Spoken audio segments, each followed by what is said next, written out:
बोली श्री प्राणनाथ प्यारी की जय। अगिन ईशान लाल नूर, पीत नीर रंग दक्षिण, नैऋत खीर नीला रंग, दधि श्वेत पश्चिम रोशन, दधि श्वेत पश्चिम रोशन। और घृत बाइबल श्याम रंग, रंग आसमानी मधु उत्तर, 10 रंग अमृत ईशान, रस पूरब रंग शरबत, रस पूरब रंग शरबत। रूह की सोपान रंग बदलने की वो प्यारी विधि कि रूह ने पूरे सागरों को उलंघ कर धनी को पाना है, तो वो शोभा दक्षिण दिशा में नीर सागर मोहजल,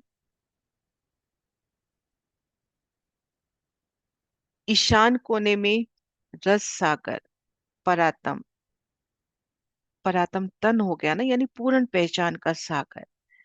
और नूर सागर सतगुरु स्वरूप भी कहते हैं यहाँ पर। अब रूह को मोहजल में उतरना है, धनी ने दिल में चाहना डाल दी कि खेल को देखना है। तो जैसे श्री पद्मावती पुरी धाम हमने को जाना है, तो पन्ना तो हम बाद में पहुंचेंगे, ट्रेन से बस से जैसे भी बाद में पहुंचेंगे, लेकिन उससे पहले श्री गुम्मत जी, वो हकी स्वरूप साक्षात पिया प्राणनाथ जी का स्वरूप पहले ही दिल में झलकने लगता है। तो इसी प्रकार परातम ने अब जाना है खेल में, तो नीर सागर का रंग पहले ही ईशान में आ गया। अब रूह खड़ी है नीर सागर पर मोहजल में, खुद को भूल गई कि मैं कौन हूं। खसम को आप शिवराज श्यामा जी को भी भुला दिया, अपने वतन की मेरा वतन श्री परम धाम अर्शी अजीम है वो भी भूल गए। धनी का स्वरूप सब कुछ विस्मृत हो गया।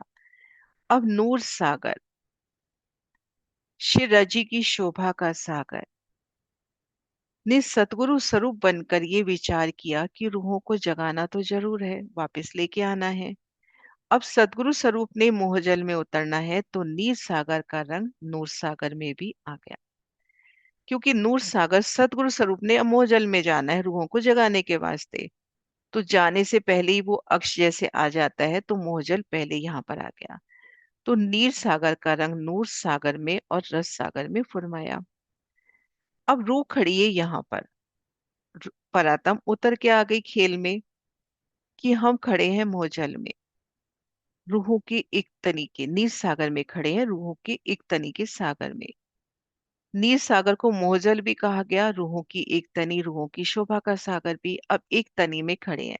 अब एक तनी कब मालूम होगी असल सुंदर साथ की पहचान कि मैं धनी की अंगना नार हूं, वो कब दृढ़ होती है जब एक दिली हो, सब कुछ श्री राजी को पाना हो, सबके प्रीतम प्राणाधार आप श्री राज श्यामा जी हो।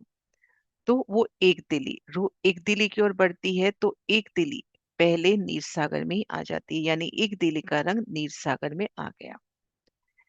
अब रूह एक दिल के सागर में क्षीर सागर में पहुंच गई। अब एक दिली कैसे आएगी? श्रृंगार सजने से, शहूर करने से, वाणी मंथन से, चर्चनी चितवन से, वीरे रस में डूबकर वो धनी का श्रृंगार सजना। तो अब श्रृंगार के सागर में जाना है, तो श्रृंगार का रंग पहले ही आ गया क्षीर सागर में। अब रूह पहुंच गई श्रृंगार सागर में, तरह तरह की श्रृंगार सज रही है, वाणी मंथन चितवन, वाणी के वो भेद खुलते हैं,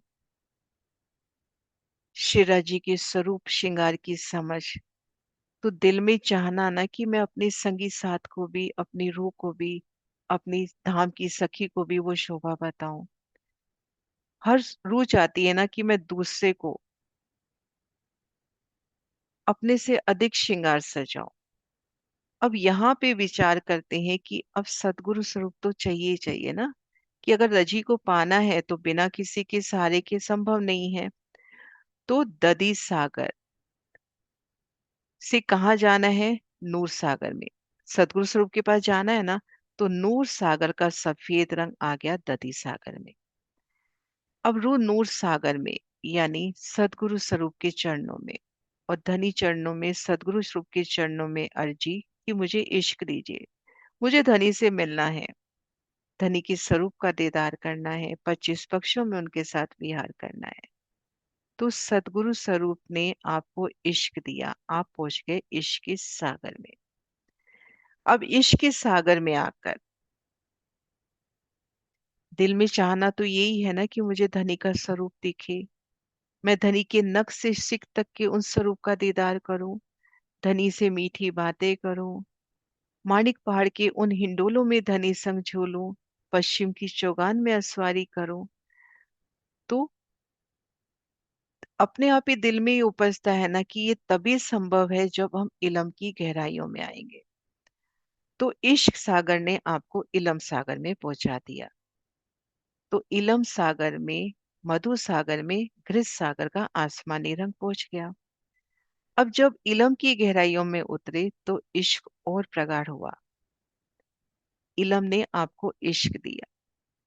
तो इलम का श्याम रंग घृत सागर में पहुंच गया अरस परस। इश्क और इलम ओत प्रोत है। इलम की आत्म इश्क है, इश्क की आत्म इलम।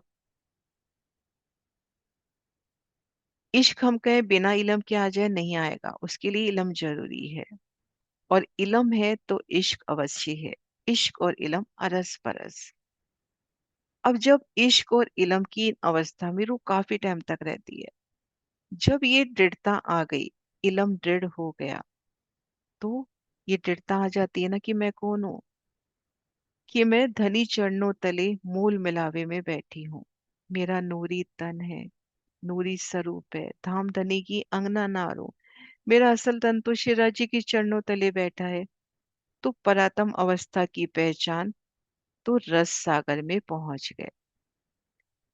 अब जब रस सागर में पहुंच गए तो पूरी अपनी जाति का समरण हो, अपनी पूरा अपना समरण हुआ है ना, अपने स्वरूप की, अपनी चोली, अपनी सारी चरणियां, यानी अपने स्वरूप का भी स्मरण हुआ है कि मेरा कितना नूरी स्वरूप है।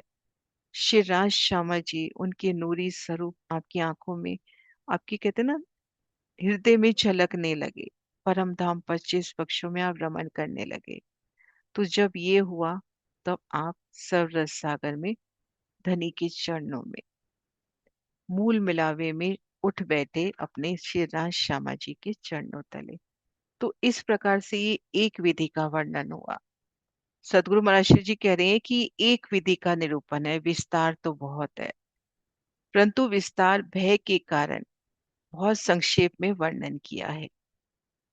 आगे और भी विस्तार है सुंदर साथ जी, वो कल करेंगे। बोले श्री प्राणनाथ प्यारी की जय।